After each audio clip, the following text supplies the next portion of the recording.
We looked at the effect that the European influence had had on the environment, including wildlife, in the UK over the last 30, 40 years,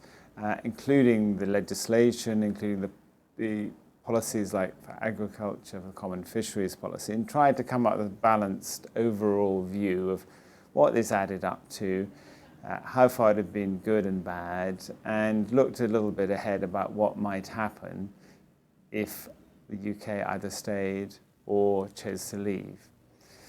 We came to a number of conclusions, and some of those were about the merits of working together in Europe,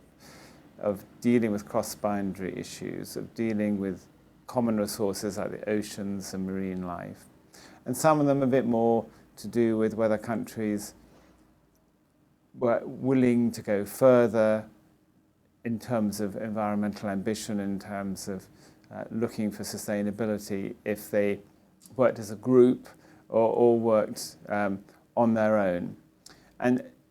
the conclusions we came to were that the European framework, not just the EU, but the habit of working together and looking at transboundary issues, looking at the collective European interest, had led to moving faster than we otherwise would have done. Standards were higher, less pollution,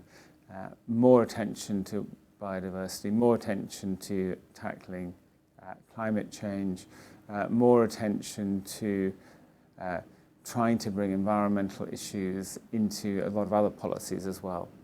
So we felt that that was pretty clear from the evidence. We saw that governments were more inclined to comply with EU law, including the Habitats and Birds directives, both of which are absolutely pivotal to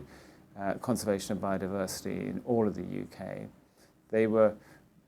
likely to implement that properly if they were underpinned by European law, and there was some pressure from the EU to do so, and penalties if you failed to do so. Brexit would introduce totally new uncertainties about how much priority we're giving to wildlife and its protection in the UK because of the change in the legislative background, the change in motivation for the government. So there would be real risks that wildlife conservation may slip from its place in the agenda and